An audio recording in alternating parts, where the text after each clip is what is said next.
Becca. How are you? Good. How are you? Good. I'm so glad you could meet with me. No problem. Of course. All right, so let's talk about your kids as readers right now. So the Blues class, I have 3 that can read independently at about a B-C level. And they use a lot of picture cues, knowledge of sight words, and sounding out words to read, which is awesome. And then the rest of my class is either a pre-A or instructional A. And so I've really been trying to focus on with them, like using the pictures as clues to kind of make up your own story if you don't know the words, or really looking for the sight words that we've talked about in the words. So at least you can start to kind of piece some of the sentences together. But mainly focusing with the kids that are pre-A using those pictures in order to start to comprehend and just make up their own story, because that's, I feel like, is an important piece. Okay, and in terms of how many would you gauge would be in the pre-A instructional A? Because you said 3 were reading independently. Yeah, I would say instructional A, probably about 7, and then about 10 pre-A. Okay. All right, in terms of some early concepts of literacy for these pre-As, what are you noticing that they kind of have a full grasp on? They have a full grasp on at least knowing that you read a book left to right, and kind of where you start reading, which is great. I ask them, like, where do you start reading? They point, and they can point underneath the words. They understand how to open a book correctly, like the front cover and the back cover. So very simple things, but all the important steps that they need. And do they have that one-to-one correspondence? Yeah, one-to-one correspondence. And I work a lot with that in small groups. Like, if I'm reading, I say you need to be following along, point underneath each word, and it's embedded through, like, my morning message. I'm always tracking. Yeah, so you're always one-to-one. practicing this. Okay. All right, okay. So in terms of your shared lesson that I'm going to see today, can you walk me through some of your goals first? The goals that you're thinking about. So, obviously thinking about, like, within the text, I still want them to be following along as I read with my pointer. So just keeping the understanding that print goes from left to right, top to bottom. And also the book that I am reading, I've read in small groups, so they've seen it before, and so it has a simple and predictable pattern by the way the text is written. So I wanted them to notice the layout and how the pictures are used instead of words throughout the book. And when I was in the small groups, I brought it to their attention that they can use the word jacket when there's a picture of a jacket, because that's what the author, the person who wrote the book, wanted them to do when they read. Okay. So really focusing on that and the pictures, and maybe if there's some personal connections, but the main point was the layout. Yeah, I love that you just reminded me of, like, the first thing that a teacher's role is before planning a shared reading lesson is to think about selecting that book. So you thought about what your kids know, right? And you thought about the repeated pattern, which kids need. Yeah. And then it's easier. Yeah, and it's easier for them to kind of like read and along with you. This book is pretty simple, so kind of by the end, my hope is that they're able to get some of those words because it appears on every page. Got it. Okay. So they're going to be supportive for them. Okay. And what other goals do you have? I'm really trying to get more kids engaged, because when I was reading it in the small groups, there were only a few that would actually, like, fill in, like, when they saw the jacket, they would actually say the jacket. The others kind of waited until somebody else said it, and they would be like, oh, that's jacket. And they would say, well, you knew that. I said, you don't have to wait for someone else to say it. So my hope is that by doing it as a class, that everybody kind of fills it in at the same time, and my lowest kids aren't just waiting for the high kids to, like, take the lead. Okay, I see. And will this be your first time reading it to the whole class? Yes. Okay. So first exposure and the whole class with the big book. So it's a first reading. Okay. But most of them have seen it in that small group with their own copy. Anything else you want to add about any goals that you have in particular? I think just that main goal of getting like those lowest kids to not wait because they know the text is so predictable that they know, and so getting them there to, so that they can just fill in the word. But I saw in your notes here you have a little bit of beyond the making some personal connections because we live in Boston where it snows, and so this book is about like things you wear in the snow and what might happen. So I'm curious to see if any of them can relate to the boy in the story, like putting on a jacket and a scarf and a hat. Trying to see if they can make those connections to their own life. Okay. So. And then you have another goal about? Yes. Just keeping in mind that Shirley wrote this story and that she wrote this book for a reason and used the layout in order to help readers read correctly. So bringing that to their attention, which I often do with all my books, saying that this person wrote this story, this is what they wanted to share, wanted to say. So having them keep that in mind, because this is her book, and she put those pictures instead of words in for a reason. Okay. So you're bringing to attention the way that Shirley chose to write this book. Right. And this is a clear example of it. Yeah. Can we see one? Like. So is there a point where you're going to stop and talk about that? Yeah, so before reading, I was going to just do like a quick book walk, picture walk, and talk about how on the first page, there's a picture of a jacket, and you see the word jacket. But when you turn to the next page, it introduces something else.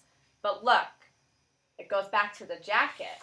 It's that same picture, but there's no words. So the author wants you to know that she wants you to say jacket, and she used the pictures as the clue. And then when you get to the next page, it introduces the one before, and it just keeps going. So I'll talk about that before I start reading it. Oh, good, because you're really setting the kids to kind of get that feel for that pattern in that book, which will help them kind of be engaged with you and read along. Yeah. So you're helping them kind of get that pattern going. Okay, very, very good. So in terms of your lesson, before you walk me through it, I just wanted to take you into the elements of shared reading. As we went over in PD, there's different elements to a lesson in shared reading. So if you want to just kind of read through it and then kind of reflect to see if, like, you know, and then we could talk about your lesson in terms of, you know, are you going to be doing some of this? Will I see some of that today?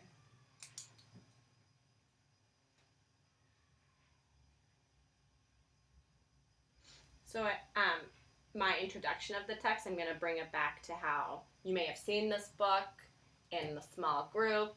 Everyone had their copy. We've looked at it, but like, look, there's a bigger version, but it's still kind of the same book, has the same format. So kind of introducing it that way, that this is a book that many of you have seen before, and now we're going to read it as a whole class because I only read it with you in small groups, but I want everyone to read it together. And then the way I was going to have the children read the text with me was to fill in those missing words with the pictures, because some of them aren't reading. In small groups, we did a little bit of like choral reading where I would read it and they would read it right after me. Okay. But I was planning on just the first time through just having them put in the word for the picture, and then maybe the second time have them start to chorally read with me. Okay.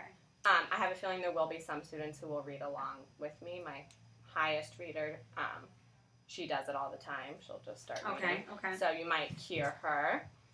All right. So let's go back to this part right here, because you know I was just gonna sorry to cut you, but no worries. There's some also like description of what what they mean by introducing a text, right. And then kind of like some opportunities for you to teach at some points there. So just always remember that each element has its own like teaching point. There's a rationale behind it. In introducing your text, I heard you say that you were just going to tell them, oh, you've seen this text before. But when I think about introducing a text and I think about read alouds, it's getting them engaged in the reading. You know, we want them to be excited about this book. So in terms of getting them excited, what could you possibly How can you hook them? I can maybe ask them, like, look, we've read this book before, like, what do you remember? There were some interesting things in this book, the way the author wrote it, like, what do you remember? And it's kind of going off what they remember and be like, yeah, like, we did see, whatever they say, we did see a boy in the snow, like, let's read to see what else we notice. Yeah, kind because of bringing it back to that time that they because what is this book about? Being out in the snow, yeah. And like putting it on like, all your clothes. All your clothes. And like I feel like this would be very relatable to that age group, to your age group. Because they're starting to know a lot of this vocabulary and they have to get ready for it soon enough. Yeah, we're always saying, like, put your jacket on, do you have your hat, your scarf, your gloves. So a lot of the language they hear every day in class when they go outside to recess. And in terms of, because I know we did like this, that meeting we had about oral language and building vocabulary, in terms of everything that you know about that, and then also understanding that, you know, you need to engage the children. Right. In order for them to be really excited, because you're going to read the story many times, right? That's what shared reading is all about. So how could you kind of get them hooked, engaged, in a way where you're also bringing in the vocabulary they're gonna eventually see here? Like get them to start thinking about what will happen here. It's almost like predicting, right? Kind of like getting their background knowledge already activated. Right. Maybe like drawing their attention to the boy on the cover and being like, what do you notice that he's wearing? And seeing the words they come up with. Because some kids call this a hat or a cap. In the book it's called a cap, but I call it like a beanie, being from where I'm from. And so maybe seeing what they know about what he's wearing already and being like, whoa, you know so many words. Like, let's see if those words that you call that a coat or a jacket, like, let's see what the author calls it.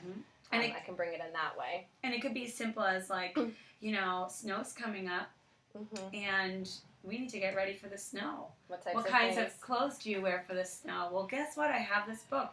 Some of you might have already read it. Some of you didn't. But let's figure out, you know, find out, you know, what he's going to wear. You know, kind of let's work with our language here. We can think about how we can introduce it. But just getting them, like, think about, so what do you wear when the snow comes? And then there we go. We get the vocabulary going. Oh, well, you're going to see this boy in the story get dressed and so forth and so on. So it gets them kind of interested, predicts like what's going to happen. And then you can go into your kind of what you said, laying out the pattern, which is very, I think, important. Okay. And then let's go through this again.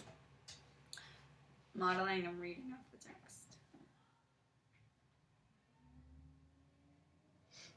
So a lot of talking about what you're noticing about the print, definitely be bringing in. I might do some, like, taking words apart, saying some words slowly, just because we've been working on ending sounds and beginning sounds just throughout the week. So I might throw that in there and be like, oh, look at this word. What sounds do you hear when I say it like this? Just as another way for them to continue to work on those beginning and ending sounds that we're doing. But definitely demonstrating fluency as I read. Because you're modeling the reading for them, right? The first time you're just kind of reading, right? Okay. Reading it with expression. And thinking out loud, like you said. Yeah. And then the next part. And then read through this. Text in unison with variations for different purposes. And you were saying that, so I will see the kids a second time they read kind of chime in with you. Okay. Right. Yeah, and using those pictures as the key. And obviously, like, tracking the print. So after the test, this book is very simple, so I think discussing the text afterwards and bringing it home to, like, those personal connections. Yeah, which is one of your goals. Yeah, which is one of my goals. I think that's, and then tying it back into, like, oh, like if someone says, oh, I wear a jacket, and my jacket is blue, and I can say something like, oh, like in the book, he has a jacket, like, let's see what color his jacket is, or going back and using those pictures to help them kind of prompt their personal connections. Or even, like, you know, thinking about what are they wearing, and why are they wearing it, do you wear that when it's cold, and just kind of Okay, because and then the last part of it, of the shared reading lesson, is teaching points. Do you want to read through this one first? Specific pages being revisited. Does that make sense to you? Mm-hmm. Do you want to read a little more about it? Because like right here, it's kind of tricky, so that's why it's always good to.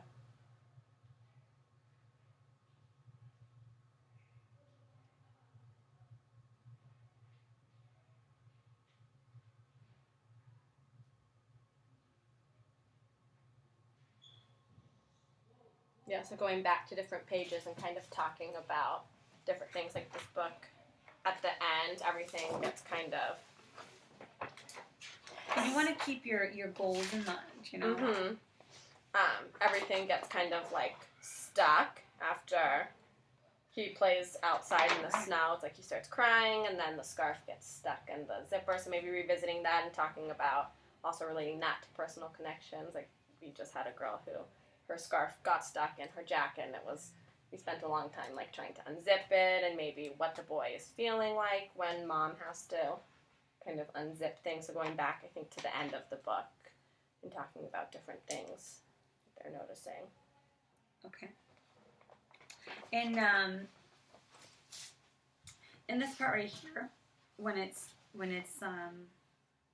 because I understand what you're saying, because I like that you're thinking about the meaning of the book, which is, this is our first time reading it. There always needs to be talk around meaning of the book and understanding the story. So I'm glad that you're thinking about that. And then just in future lessons, think about always to have, kind of summarize the shared reading lesson with a teaching point. Okay. So you want to kind of summarize it. So as readers, what are you going to do? So it's like, as a teacher, think about, what do these kids need right now to go and transfer it in his own and their own independent reading. So that's one thing I learned last year. I think that was the biggest. I don't know, like learning curve to me. It's like, the teaching, the point of all of this. What is the point of all of this lesson? And I always go back to that. And you want to just keep that in your mind. Like, why are we doing this book? And I understand enjoyment, understanding, right? But then think about that ultimate goal that you want them to read on their own. So I know that you said your goals, you wanted them to, like, continue to, track their reading. And then also use those picture cues to help them read. So, that might sound something like, all right, boys and girls, so when you go back to reading a book, or when you pick up any book, think about what you see in the pictures and how that might help you read the words. Okay. Simple as that. Like, let's go to this page, and then you can give them an example. Just like the book says here. It says, like, go back. Revisit a page or two to kind of get your point across. Very okay, true. guys? Yes. All right. I want to see you try it. Yeah, try it later on in centers, or you can read this book again, when you pick up any book. So that's why you want to kind of make it very generative, so that they can use it on their own. Okay. Just think about that. Okay. So in terms of what I'm going to see today, what do you want my focus to be on?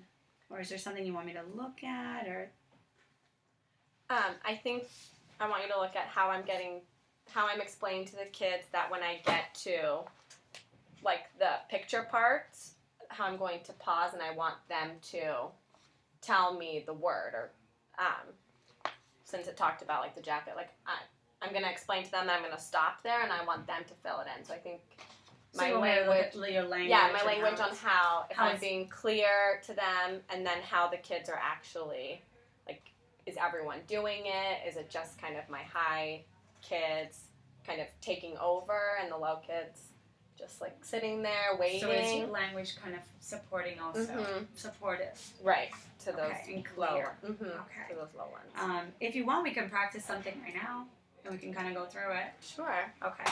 So let's go to a little part. Kind of role play here. Okay. I'm going to just pretend. Okay. So, Well, actually, let's start at the beginning. So we're like reading, right? Yes. So this is the jacket I wear in the snow. Whoa. Keep your eyes peeled. The jacket's coming back. This is the zipper that's stuck on the jacket I wear in the snow. So on the next page, I'm going to pause at the pictures, and I want you to fill it in for me. But I wonder if maybe you can Can I say say that at the beginning? no, but kind of like but almost explain to them, like you were saying, Shirley did something interesting in this book. What did you notice that she did? And then they're like, oh, it's a picture. But what do you think she wants us to say then when we're reading this book? Okay. Something like that. Maybe, Yeah. to get them to understand that it's not you making them. Right. I want you to say this. But Shirley just wants making, you to say Shirley this. wanted you to do this. Isn't this interesting? And let's see if it happens in the next page. Okay. Yeah? Yeah. And then try that out. Because it's genitive, remember? Right. You want to think, what do I want them to understand about books? Right? And about reading. Always think about that. Okay. So it's transferable to them. Right. That's it. Perfect. Okay. We'll try Sounds that. good. We'll try that. And then we'll take some notes and we'll do brief later. Sounds Thank good. you. Thank you.